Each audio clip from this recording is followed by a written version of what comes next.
7 વાગ્યાના સમાચારમાં હું દ્વૈત આપનું સ્વાગત કરું છું। સમાચારની શરૂઆત કરીશું આજના મુખ્ય સમાચારથી।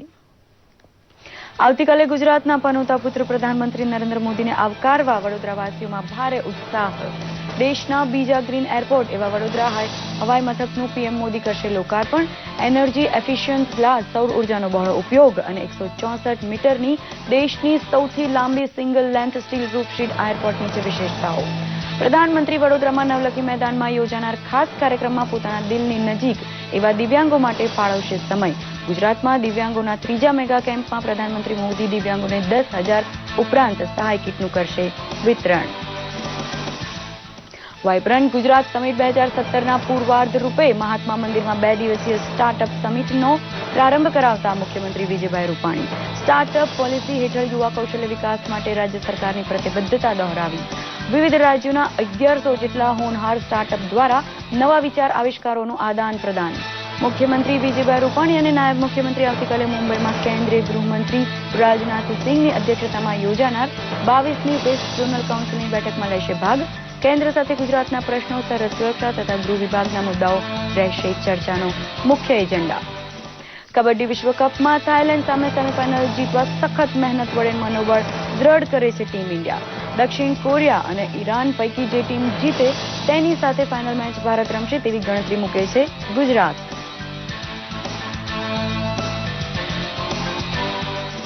જામનગરની બજારમાં વહેલી સવારે ભેદી ધડાકો થતા કાટમાળમાં ફેરવાઈ 10 દુકાન। જિલ્લા વહીવટીતંત્રએ ફોરેન્સિક નિષ્ણાત ટુકડી બોલાવી ભાંગફોડની થિયરી ઉપર શરૂ કરી છે તપાસ।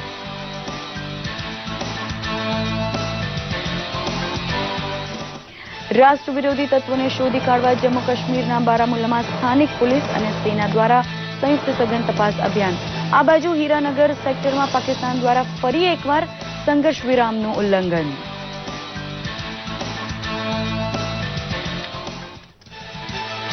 અને દેશની સલામતી માટે શહાદત વહારી લેનાર પોલીસ કર્મચારીઓને સ્મરણાંજલિ પાઠવતું કૃતજ્ઞ ભારત। ગૃહમંત્રી રાજનાથ સિંહ તથા કિરણ રિજિજુ સહિતના આગેવાનોએ દિલ્હીમાં ખાસ કાર્યક્રમમાં શહીદોને આપી સલામી। નર્મદા સહિત ગુજરાતમાં પણ યોજાયા શ્રદ્ધાંજલિ કાર્યક્રમો। સમાચાર વિસ્તારપૂર્વક। વડોદરામાં છેલ્લા કેટલાય સમયથી ઇન્ટરનેશનલ એરપોર્ટની રાહ જોવાઈ રહી હતી, જે બાદ વડોદરામાં અદ્યતન સુવિધાઓથી સજ્જ એરપોર્ટ તૈયાર થઈ ચૂક્યું છે। બસ હવે રાહ જોવાઈ રહી છે પ્રધાનમંત્રીના આગમનની, જેની પણ એરપોર્ટ પર તડામાર તૈયારીઓ થઈ ચૂકી છે। પ્રધાનમંત્રી નરેન્દ્ર મોદી આવતીકાલે દેશના બીજા ઇકો ફ્રેન્ડલી એરપોર્ટનું લોકાર્પણ કરશે। જોઈએ ખાસ રિપોર્ટ। વડોદરામાં તૈયાર થયેલું આ ઇન્ટરનેશનલ એરપોર્ટ જોઈને દિલ ખુશ થઈ જાય તેવું છે। છેલ્લા કેટલાય સમયથી જેની રાહ જોવાતી હતી તેવા અદ્યતન ઇન્ટરનેશનલ એરપોર્ટનું લોકાર્પણ કરી વડાપ્રધાન નરેન્દ્ર મોદી ગુજરાતની જનતાને દિવાળીની અમૂલ્ય ભેટ આપવા જઈ રહ્યા છે, ત્યારે તેમના આગમનની વડોદરાવાસીઓએ તૈયારી કરી લીધી છે। એટલું જ નહીં, વડોદરા ઇન્ટરનેશનલ એરપોર્ટનું નવું ટર્મિનલ શરૂ થાય તે પહેલા તેની એક મોટી ખાસિયતને કારણે લિમ્કા બુક ઓફ રેકોર્ડ્સમાં સ્થાન મળ્યું છે। એરપોર્ટના નવા ટર્મિનલની છતે અનોખો રેકોર્ડ બનાવ્યો છે। તેને 164.2 મીટરની દેશની સૌથી લાંબી સિંગલ લેન્થ સ્ટીલ रूफ शीटना रिकॉर्ड तरीके स्थान મળ્યું છે। तैयारी हमारी तरफ से पूरी है और कल हमारे लिए बहुत अच्छी हर्ष की बात है कि प्रधानमंत्री खुद हमारी इस बिल्डिंग का टर्मिनल बिल्डिंग जो कि बहुत ग्रीन बिल्डिंग के आधार पे बनाई गई है उसका वो खुद उद्घाटन करेंगे। वर्ल्ड रिकॉर्ड बेसिकली क्या है कि एक सिंगल शीट में ये रूफ का पूरा प्रोफाइल 164.5 मीटर की सिंगल प्रोफाइल शीट में बनाया गया। तो लिम्का ग्रुप ऑफ कंपनीज में लिम्का ग्रुप ऑफ रिकॉर्ड्स में उसका नाम आया है। Very state of the art ultra modern airport है, काफ़ी ग्रीन फीचर्स हैं उसमें, एनर्जी सस्टेनेबल है, तो बहुत ही बढ़िया प्रोजेक्ट है बड़ौदा शहर के लिए। વડોદરા એરપોર્ટ અમદાવાદ બાદ રાજ્યનું બીજા નંબરનું સૌથી મોટું એરપોર્ટ બન્યું છે। આ ગ્રીન એરપોર્ટની વિશેષતાઓ વિશે સાંભળીએ અમારા સંવાદદાતા અરુણ શર્મા પાસેથી। તમને બતાવી દઉં કે વડોદરા આંતરરાષ્ટ્રીય હવાઈ અડ્ડાનું જે કન્સ્ટ્રક્શનનું કામ છે એ 2011માં શરૂ થયું હતું અને લગભગ 160 કરોડ રૂપિયાની લાગત છે આ એરપોર્ટના કન્સ્ટ્રક્શન માટે અને 18,000 સ્ક્વેર મીટર એરિયામાં આખું એરપોર્ટ ફેલાયેલું છે અને 1 કલાકની અંદર 700 પેસેન્જર એટલે કે આંતરરાષ્ટ્રીય પેસેન્જર અને અને ઘરેલું પેસેન્જરને આ એરપોર્ટ હેન્ડલ કરી શકે છે અને જો ઇન્ટરનેશનલી સ્ટેન્ડર્ડ્સ છે એ માનક ઉપર આ એરપોર્ટનું કન્સ્ટ્રક્શન થયું છે. તમને આવી બતાવી દઉં કે આ જે એરપોર્ટ છે એમાં ટેકનોલોજીકલ ઇન્ફ્રાસ્ટ્રક્ચર અને સાથે સાથે હાઈટેક સિક્યોરિટી પણ મોજૂદ છે અને એક તરફથી જ આંતરરાષ્ટ્રીય માનક છે એના ઉપર આ એરપોર્ટનું નિર્માણ કરવામાં આવ્યું છે અને એક તરફથી વડોદરા વાસીઓ માટે દિવાળી ગિફ્ટ કહી શકાય છે આ એરપોર્ટને, કેમ કે હવે વડોદરા વાસીઓને અમદાવાદ કે પછી મુંબઈ નહીં જવું પડશે આંતરરાષ્ટ્રીય હવાઈ સફર કરવા માટે. એ લોકો અહીંથી ટિકિટ બુક કરીને આંતરરાષ્ટ્રીય હવાઈ સફર ઉપર નીકળી શકશે. તો એક તરફ તો આ હવાઈ અડ્ડો જે છે, જે ઇન્ટરનેશનલ એરપોર્ટ છે, એ આંતરરાષ્ટ્રીય કનેક્ટિવિટી પ્રોવાઈડ કરાશે વડોદરા વાસીઓ માટે અને બીજી તરફ એ બુનિયાદી ઢાંચા એટલે કે ઇન્ફ્રાસ્ટ્રક્ચરને પણ તાકાત આપવામાં એક અહેમ ભૂમિકા નિભાવશે. વડાપ્રધાનના હસ્તે ઉદ્ઘાટન બાદ તુરંત જ ડોમેસ્ટિક ફ્લાઇટો શરૂ કરી દેવાશે, જેની મુસાફરો ઘણા સમયથી રાહ જોઈ રહ્યા હતા. જો કે હજુ ઇન્ટરનેશનલ ફ્લાઇટ્સ માટે એપ્રોચ થયો નથી. તેમ છતાં ભવિષ્યમાં આંતરરાષ્ટ્રીય હવાઈ સેવા માટેની તમામ સુવિધાઓ ઊભી કરવા માટે યુદ્ધના ધોરણે કામગીરી ચાલુ છે ત્યારે નવા બિલ્ડિંગમાં ડોમેસ્ટિક ફ્લાઇટ્સ શરૂ કરી દેવામાં આવશે, જેથી વડોદરા વાસીઓમાં આનંદની લાગણી ફેલાઈ છે. It is a very big benefit. काफ़ी लोग जो बड़ौदा में रहते हैं वो इंटरनेशनली ट्रैवल करते हैं, उनको या तो अहमदाबाद या बॉम्बे से कनेक्टिविटी लेनी पड़ती है. बहुत कुछ बिकॉज टाइम बहुत कम कंज्यूम होगा बिकॉज यहाँ से अहमदाबाद जाना पड़ता है, 2-2.5 घंटे लगते हैं. यहाँ से इजीली વડોદરા ઇન્ટરનેશનલ એરપોર્ટના વીજ વપરાશની 50% જરૂરિયાત સોલાર પાવરથી પૂરી થાય તેવું આયોજન કરી દેવાયું છે. એકવાર એરપોર્ટ ટર્મિનલની કામગીરી પૂરી થઈ જશે તે બાદ સોલાર પેનલો લગાવવાની કામગીરી શરૂ થશે. આમ વડોદરા ઇન્ટરનેશનલ એરપોર્ટ પણ તેની વીજ જરૂરિયાત 50% સૌર ઉર્જા દ્વારા સંતોષી શકશે. દૂરદર્શન સમાચાર માટે વડોદરાથી ભરત વણકર સાથે અરુણ શર્માનો રિપોર્ટ. પ્રધાનમંત્રી નરેન્દ્ર મોદી આવતીકાલે વડોદરામાં આવેલા નવલખી મેદાનમાં હાજર રહી દિવ્યાંગોને સહાય સાધનોનું વિતરણ કરશે. ગુજરાતમાં દિવ્યાંગોના સહાય માટે આ ત્રીજો મેગા કેમ્પ છે. પ્રધાનમંત્રી આ કાર્યક્રમમાં ગિનિસ બુક ઓફ વર્લ્ડ રેકોર્ડના 3 પ્રમાણપત્ર પણ સ્વીકારશે. 17 સપ્ટેમ્બરે પ્રધાનમંત્રીની ઉપસ્થિતિમાં યોજાયેલ નવસારી દિવ્યાંગ કેમ્પમાં 8 કલાકમાં સૌથી વધુ 600 લાભાર્થીઓનો હિયરિંગ એઇડ્સના વિતરણ, દિવ્યાંગો સહિત 1000 લોકો દ્વારા સૌથી મોટા વ્હીલચેર લોગોનું ફોર્મેશન તથા એક જ સ્થળે સૌથી વધુ 989 દીવડા પ્રકાશિત કરવા માટેના વિશ્વ વિક્રમ સર્જાયા હતા. જોઈએ એક વિશેષ અહેવાલ. વડાપ્રધાન નરેન્દ્ર મોદી 22 ઓક્ટોબરે વડોદરામાં સુવિધાઓથી સજ્જ ઇન્ટરનેશનલ એરપોર્ટનું લોકાર્પણ કરશે. તો આ તરફ સુવિધાની વાત હોય ત્યારે તેમના દિલની એકદમ નજીકના દિવ્યાંગોને તેઓ કેમ ભૂલે. પ્રધાનમંત્રી નવલખી ગ્રાઉન્ડ ખાતે યોજાનાર દબદબાપૂર્ણ સમારોહમાં 10,000થી વધુ સહાયતા કીટ વિતરણ કરશે. આયોજકોનું કહેવું છે કે ભવિષ્યમાં નાના મોટા સ્તરે આ પ્રકારના કાર્યક્રમનું આયોજન કરવામાં આવશે. दिव्यांगजन सशक्तिकरण विभाग से ये माननीय प्रधानमंत्री जी के मुख्य आतिथ्य में तीसरा मेगा कैंप है और इसमें 10,578 दिव्यांगजनों को एड्स एंड असिस्टिव डिवाइसेस, तो इसका बजट इस सरकार ने बहुत अधिक बढ़ा दिया है और हम बहुत सिस्टमेटिक तरीके से, बहुत ट्रांसपेरेंट तरीके से हम हितग्राहियों का चयन करते हैं. असेसमेंट कैंप लगाए जाते हैं, फिर उनकी लिस्टिंग होती है और उसके बाद उनको एड्स एंड असिस्टिव डिवाइसेस बांटे जाते हैं और इन सब का डिटेल ऑनलाइन आम पब्लिक के लिए देखने के लिए डाल दिया जाता है कि किस हितग्राही को कौन सा असिस्टिव डिवाइसेस कहाँ पे मिला है. દિવ્યાંગો માટે યોજાનાર કાર્યક્રમ માટેની તૈયારીઓ પૂરજોશમાં ચાલી રહી છે. દિવ્યાંગોના કાર્યક્રમમાં 80 ફૂટ લાંબો, 60 ફૂટ પહોળો અને 7 ફૂટ ઊંચો ભવ્ય મંચની સાથોસાથ મંચ ઉપર દિવ્યાંગોને જવા માટે રેમ્પ પણ તૈયાર કરવામાં આવ્યો છે. આ તરફ દિવ્યાંગોમાં પીએમ વડોદરા આવવાના હોવાથી ઉત્સાહ જોવા મળી રહ્યો છે. પ્રધાનમંત્રી સમક્ષ કેટલાક દિવ્યાંગ તેમનું કૌશલ્ય રજૂ કરશે, જેની તેઓ છેલ્લા 10 દિવસથી તૈયારી કરી રહ્યા છે. नरेंद्र मोदी की तरफ से बहुत अच्छा लग रहा है और स्कूल की तरफ से हम लोग डांस करने वाले हैं और भारत के लिए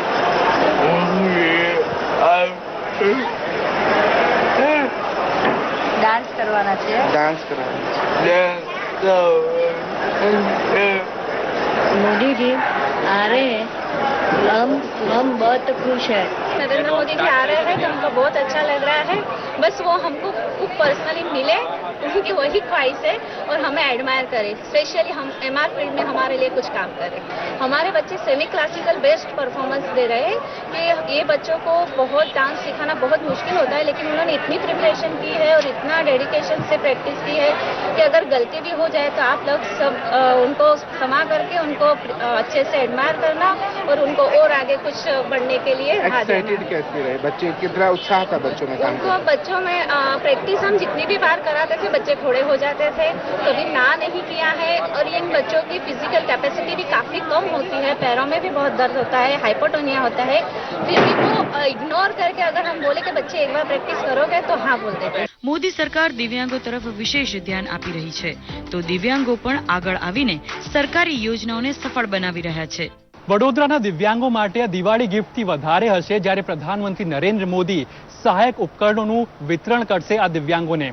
જે રીતે સરકારનું ખાસ ફોકસ છે દિવ્યાંગો ઉપર, એ જાહેર તરીકે દિવ્યાંગોના મનોબળને તાકાત આપશે. કેમેરા પર્સન પીસી જોશી સાથે Arun Sharma, Doordarshan news, Vadodara.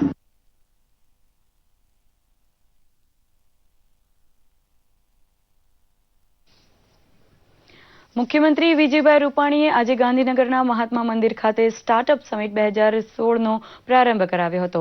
Vibrant Gujarat summit 2017ના ભાગરૂપે યોજાયેલ 2 દિવસીય સમિટના ઉદ્ઘાટન સમારંભ પ્રસંગે મુખ્યમંત્રીશ્રીએ જણાવ્યું હતું કે ગુજરાત સરકાર નવીન સંશોધનો ઉપર આધારિત ઉદ્યોગ શરૂ કરનાર કૌશલ્યવાન યુવાનોને સહાય માટે હંમેશા પ્રતિબદ્ધ છે.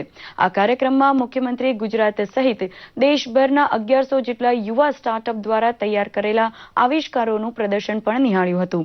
નોબેલ પ્રાઇઝ વિજેતાઓના શોધ સંશોધનોથી યુવા સ્ટાર્ટઅપને પ્રેરણા મળી રહે તે માટે ખાસ સત્રોનું વાઇબ્રન્ટ સમિટ દરમિયાન આયોજન પણ કરાશે.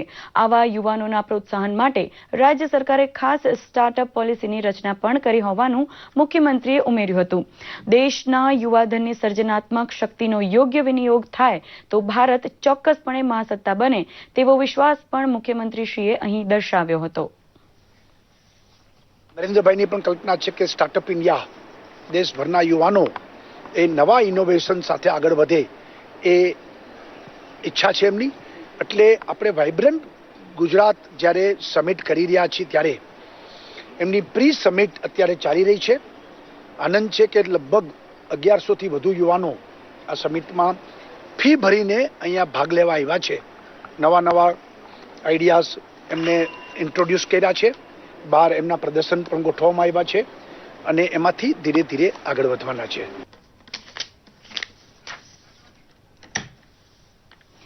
વડોદરામાં આવતીકાલે પ્રધાનમંત્રીના 2 કાર્યક્રમો માટે તૈયારીઓનો ધમધમાટ ચાલી રહ્યો છે, ત્યારે કેવો છે વડોદરાવાસીઓનો ઉત્સાહ એ જાણીએ અમારા સંવાદદાતા ભરતભાઈ વણકર પાસેથી.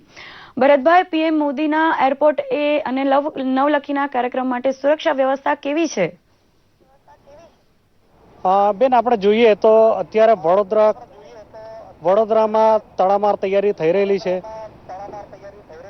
સુરક્ષા માટે એનએસજીએ પોતાનો કાર્યભાર સંભાળી લીધેલો છે અને તે બાદ પોલીસથી માંડીને સઘન ચેકિંગથી માંડીને બધી તૈયારીઓ પૂર્ણ થઈ ચૂકી છે. અને અત્યારે જોવા જઈએ તો અત્યારે વડોદરા ખાતે ઠેર ઠેર પોલીસ બંદોબસ્તથી માંડીને બધી એક્ટિવિટી ચાલુ થઈ રહેલી છે. તે સિવાય એરપોર્ટની ખાસિયત જોઈએ તો એરપોર્ટ પણ ખૂબ જ રમણીય, અતિ સુંદર બનાવવામાં આવ્યું છે, જેના કારણે વડોદરાના 4 ચાંદ લાગી જાય તેવી એ છે. અને વડોદરાને વાત કરવા જઈએ તો વડોદરાને એક સુવર્ણ કલગી એટલા માટે લાગશે કે વડોદરામાં નરેન્દ્ર મોદી પણ વડાપ્રધાન બન્યા બાદ પ્રથમવાર આવી રહ્યા છે અને પ્રથમવાર આવવાને કારણે તેઓનો હસ્તે ઉદ્ઘાટન થશે, તેથી વડોદરાવાસીઓ પણ ખુશખુશાલ દેખાઈ રહ્યા છે. મેડમ,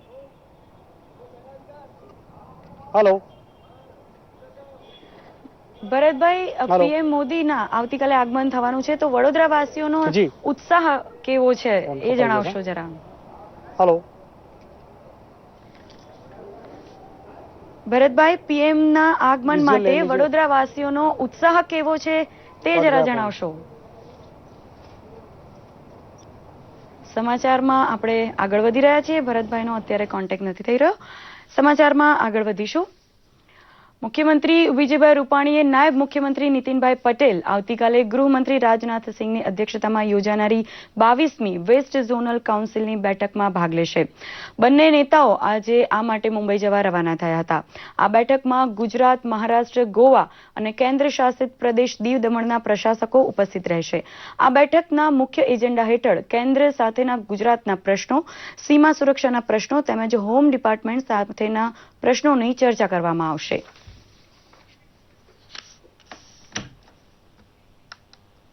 બોમ્બે ખાતે રાજનાથસિંહજી વેસ્ટર્ન ઝોનના મુખ્યમંત્રી, ચીફ સેક્રેટરી ને બધાને બોલાવ્યા છે. એક બેઠક છે. હું અહીંથી ત્યાં જઈ રહ્યો છું. સાથે નાયબ મુખ્યમંત્રી નીતિનભાઈ પણ આવવાના છે. અને આ એક ઝોનલ બેઠક એ દર વર્ષે એમનો ક્રમ હોય છે.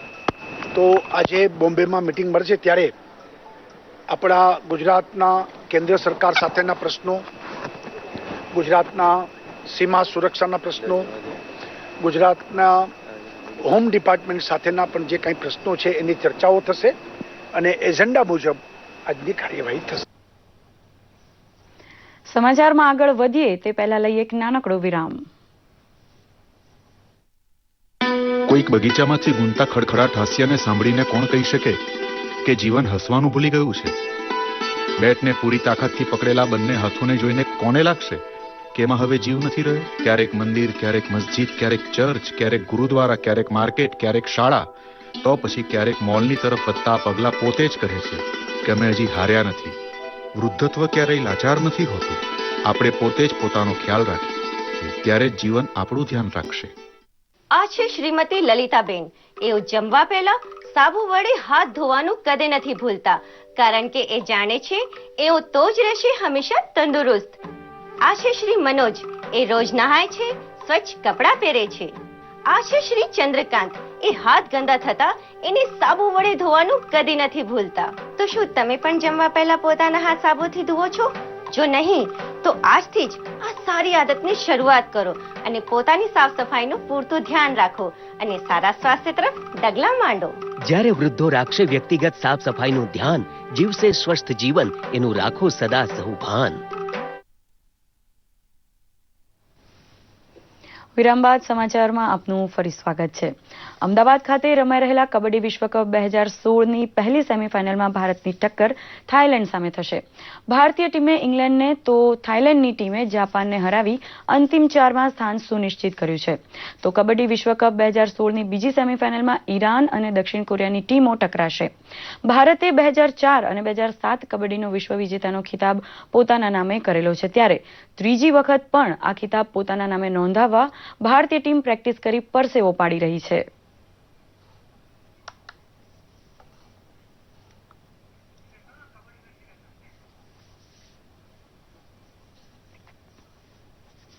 જમ્મુ કાશ્મીરના બારામુલામાં સ્થાનિક પોલીસ અને સેનાના સંયુક્ત ઉપક્રમે સઘન તપાસ અભિયાન આરંભવામાં આવ્યું છે. આ અગાઉ તપાસમાં દારૂગોળાની સાથે પાકિસ્તાન અને ચીન દેશોના રાષ્ટ્રીય ધ્વજ મળ્યા હતા.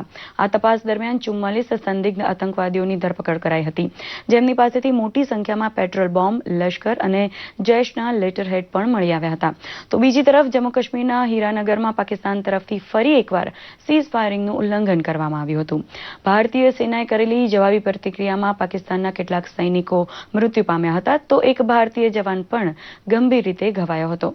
આ પ્રસંગે રાજ્યમંત્રી જીતેન્દ્રસિંહે પ્રતિક્રિયા આપી હતી કે ભારત આતંકવાદ મુદ્દે ઝીરો ટોલરન્સની નીતિનું પાલન કરે છે.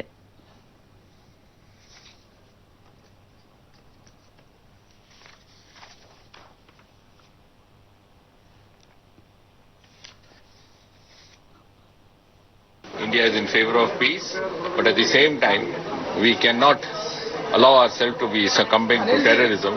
We follow an approach of zero tolerance towards terrorism.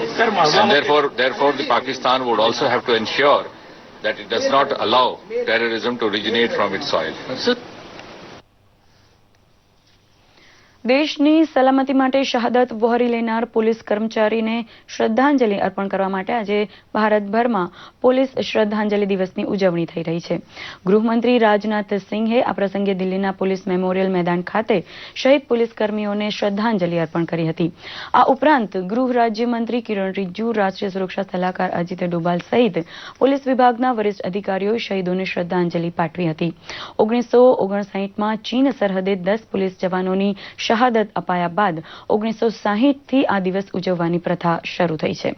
એક અંદાજ પ્રમાણે 1961થી અત્યાર સુધીમાં આશરે 33,000 પોલીસ કર્મચારીઓ રાષ્ટ્ર સેવા માટે પ્રાણ કુરબાન કરી ચૂક્યા છે. 21 ઓક્ટોબર શહીદ દિનની ઉજવણીના ભાગરૂપે આજે રાજ્યમંત્રી શબ્દશરણ તડવીની ઉપસ્થિતિમાં નર્મદા જિલ્લાના કેવડિયા કોલોની ખાતે દેશની સુરક્ષા કાજે શહીદ થયેલા જવાન અશોકભાઈ તડવીના પરિવારને શાલ ઓઢાડી સન્માન કાર્યક્રમ યોજવામાં આવ્યો હતો. વસંતપુરા ગામના નિવાસી જવાન અશોકભાઈ ફરજ દરમિયાન જમ્મુ કાશ્મીરના કુપવાડામાં આતંકી હુમલામાં શહીદ થયા હતા. ત્યારે આ જવાનની શહીદીને યાદ કરી તેમના ફોટા પર પરિવારજનો અને પોલીસ દ્વારા પુષ્પાંજલિ અર્પણ કરાઈ હતી. આ કાર્યક્રમમાં બીએસએફના ડેપ્યુટી કમાન્ડર આનેન્દ્રસિંહ સહિત મોટી સંખ્યામાં ગ્રામજનો ઉપસ્થિત રહ્યા હતા. તો દાદરા નગર હવેલી પોલીસ દ્વારા શહીદ દિવસ નિમિત્તે સાયલી પોલીસ ટ્રેનિંગ સેન્ટર ખાતે અમર શહીદોના સ્મારક પર શ્રદ્ધાંજલિ આપીને ગાર્ડ ઓફ ઓનરની સલામી આપવામાં આવી હતી.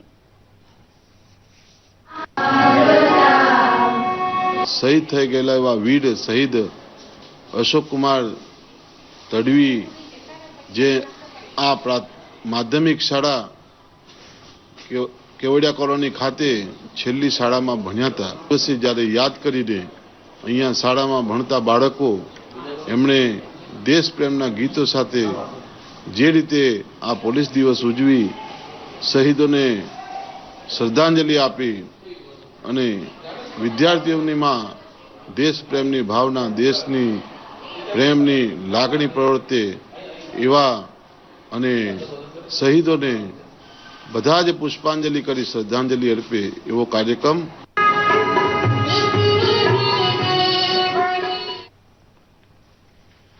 જામનગરના દિગ્વિજય પ્લોટ વિસ્તારમાં આવેલી કરિયાણાની દુકાનમાં વહેલી સવારે પ્રચંડ ધડાકો થતા આસપાસની 10 દુકાનો કાટમાળમાં ફેરવાઈ ગઈ હતી. ભેદી ધડાકાની તીવ્રતા એટલી જોરદાર હતી કે દુકાનોના શટર ઉડીને 20 ફૂટ દૂર ફંગોળાયા હતા. અચાનક બનેલી આ ઘટનામાં 4 માણસોને જીવલેણ ઈજા પહોંચતા જે હોસ્પિટલમાં સારવાર માટે ખસેડાયા છે. ધડાકો કોઈ ભાંગફોડ કાવતરાના ભાગરૂપે થયો હોવાની શંકા પડતા જિલ્લા કલેક્ટર, જિલ્લા પોલીસ વડા તથા મ્યુનિસિપલ કમિશનર તાબડતોડ ઘટના સ્થળે ધસી ગયા હતા. એફએસએલ તજજ્ઞ દ્વારા ઘટના સ્થળેથી પુરાવા એકત્ર કરાયા છે, જેનું પૃથ્થકરણ થયા બાદ સાચી વાત બહાર આવશે તેમ જિલ્લા કલેક્ટર આરજે માકડિયાએ જણાવ્યું હતું.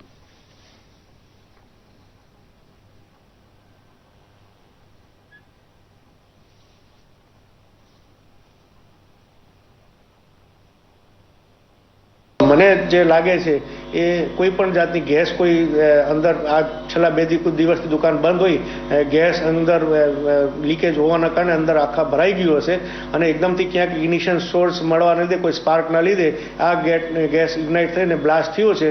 જેથી કે આ એટલો મોટો બ્લાસ્ટ હતો કે વચ્ચે જે પાર્ટીશન વોલ હતી એ આખી તૂટી ગઈ, આખી બિલ્ડિંગ પણ જર્જરિત થઈ ગઈ અને એનો શટર જે એકદમ નીકળીને સામે જે દુકાન હતી એમાં અંદર ઘૂસી ગયો. એટલે આ બહુ ખરેખર અમુક 3 થી 4 માણસોને ઈજા પણ થઈ છે અને આ જો વહેલી સવારે બનાવ બન્યો એટલે સદનસીબે ઓછું આ થયું. અને હવે નિહાળીએ રાજ્યના કેટલાક મહત્વના સમાચારો સંક્ષિપ્તમાં.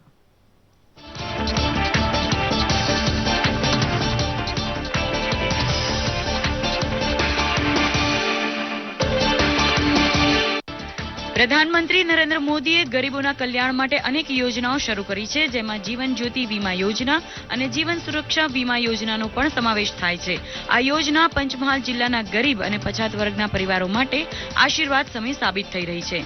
ગોધરાના વેજલપુરમાં ગણપતભાઈ જીવન જ્યોતિ વીમા યોજનામાં જોડાયા હતા. પ્રીમિયમ ભર્યાના એક જ મહિનામાં તેમનું અકાળે અવસાન થતા પરિવારને માત્ર 15 દિવસમાં જ વીમાની ₹2 લાખની રકમ મળી ગઈ હતી. સુરેન્દ્રનગર જિલ્લામાં ઘરે ઘરે વીજ જોડાણ અને પૂરતી વીજળી ઉપલબ્ધ કરાવતી પંડિત દીનદયાળ ઉપાધ્યાય ગ્રામ જ્યોતિ યોજનાનો પ્રારંભ કરાયો, ત્યારે વરિષ્ઠ મંત્રી જયંતિભાઈ કવાડિયા હાજર રહ્યા હતા. સાંસદ દેવજીભાઈ ફતેપરા અને ધારાસભ્ય વર્ષાબેન દોશી સહિત સ્થાનિક આગેવાનોએ પીજીવીસીએલને વહેલી તકે વીજ કનેક્શન ગરીબ પરિવારને ફાળવવા કહ્યું. અમદાવાદ શહેરમાં રોગચાળાને ડામવા મહાનગરપાલિકા તંત્રએ જાગૃતિ ઝુંબેશ કરી શરૂ. શહેરમાં વાયરલ ઇન્ફેક્શનના કેસો તેમજ મચ્છરજન્ય રોગોનું પ્રમાણ વધ્યું છે, ત્યારે મ્યુનિસિપલ કોર્પોરેશન દ્વારા દરેક વોર્ડમાં ઝોન વાઇઝ મેલેરિયા જાગૃતિ અભિયાન હાથ ધરાયું છે. જરૂર જણાય ત્યાં ફોગિંગ મશીન દ્વારા મચ્છરોનો નાશ કરવાની તેમજ ઘરે ઘરે પાણીની ટાંકીઓમાં દવાનો છંટકાવ કરવાની કામગીરી હાથ ધરાઈ. ગાંધીનગરમાં BSF inter frontier wrestling cluster 2016નો સમાપન સમારંભ ગૃહ રાજ્યમંત્રી પ્રદીપસિંહ જાડેજાની ઉપસ્થિતિમાં યોજાયો. 16 થી 20 ઓક્ટોબર સુધી આયોજિત આ કાર્યક્રમ દરમિયાન કુસ્તી, જુડો, જિમ્નાસ્ટિક, વેઇટલિફ્ટિંગ, બોક્સિંગ અને ફ્રી સ્ટાઇલ જેવી વિવિધ રમતો યોજાઈ. વિજેતા ટીમોને ગૃહ રાજ્યમંત્રી પ્રદીપસિંહ જાડેજા અને રાજ્યના પોલીસ વડા પીપી પાંડેના હસ્તે ટ્રોફી કરાઈ એનાયત.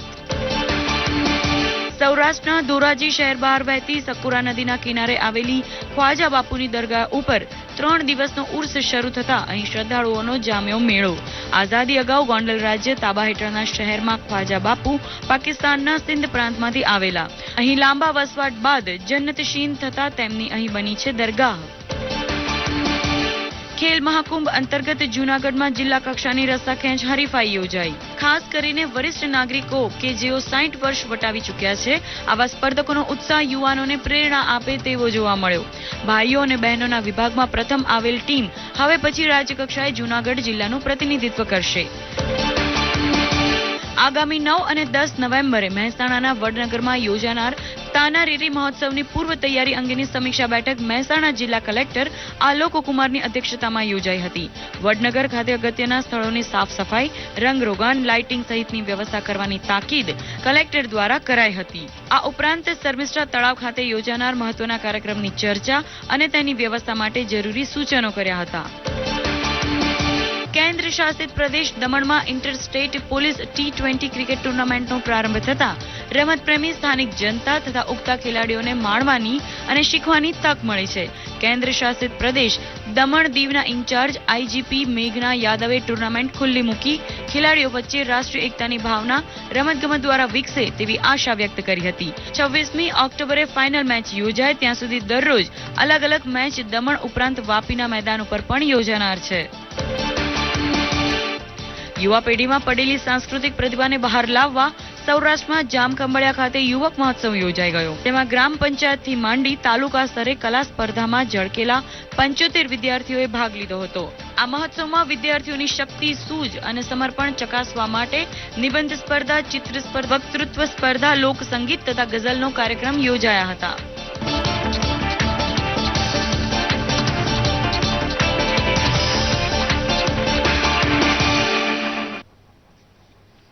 દિવાળીને હવે ગણતરીના દિવસો બાકી રહ્યા છે, ત્યારે લોકો બજારમાં ઘર સુશોભનની વસ્તુઓથી માંડીને વિવિધ ખરીદી કરતા હોય છે. દિવાળીમાં દરેક ઘરે કોડિયાથી દીવા કરીને પ્રકાશનું પર્વ મનાવવામાં આવે છે, ત્યારે અમદાવાદમાં આવેલ નવજીવન ચેરિટેબલ ટ્રસ્ટ દ્વારા મંદબુદ્ધિના બાળકો માટીના કોડિયા તૈયાર કરીને રંગબેરંગી કલર કરીને તૈયાર કરવાનું કામ પૂરજોશમાં ચાલી રહ્યું છે.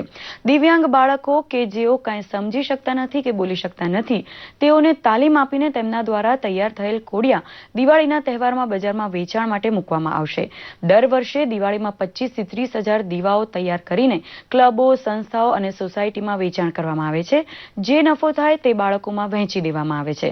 તો લોકો પણ કોડિયાની ખરીદી કરીને સહકાર આપી રહ્યા છે અને તેમને મદદ કરી રહ્યા છે. એની પાછળનું કારણ એ છે કે આ બાળકો આટલા પ્રેમથી, ઉત્સાહથી બનાવે છે અને બજાર એમને અહીંયા જ મળે, બજારમાં વેચવા ના જાય. તો અમે એમના બનાવેલા કામને, કરેલા કામને સાર્થક કરવા ઈચ્છીએ છીએ અને એમને બને ત્યાં સુધી જેટલું વળતર મળે એ આપવાની કોશિશ કરીએ છીએ. અમે એમને પ્રોત્સાહન આપવા માટે બને એટલા લોકોને બતાવીએ છીએ અને અમે અત્યારે પણ આવ્યા છીએ અને ફરી પણ અમે દિવાળીના દિવસમાં એમની પાસેથી લેવા આવીશું. અમે અહીંયા લોકો મીન બનાવીએ છીએ, કોડિયા બનાવીએ છીએ, પેલું આ બનાવીએ છીએ. તે સારું છે, તે છોકરાઓ કરે છે. બહુ મજા આવે છે અને અહીંયા ફાવે બી ખરું. સાહેબનો અમારા ઘર સાહેબનો સાથ છે બહુ. પહેલા તો એ લોકો નિરસતા દાખવે છે, પણ પછી અમે જ એમને નમૂના આપીએ છીએ કે તમે આ નમૂના જુઓ, તમને લાગે તો પછી અમારી પ્રોજેક્ટ, અમારા બાળકે બનાવેલી પ્રોજેક્ટ ખરીદજો. તો નમૂનાઓ જ્યારે એ લોકો જુએ છે અને અમારા બાળકોનું કામ જુએ છે ત્યારે એ લોકોને ખૂબ જ આનંદ આવે છે અને એ લોકો બીજા લોકોને પણ લઈને પછી ખરીદવા માટે આવે છે અને સારો રિસ્પોન્સ મળે છે અમને. તો અત્યારે સમાચારમાંથી રજા આપશો. નમસ્કાર.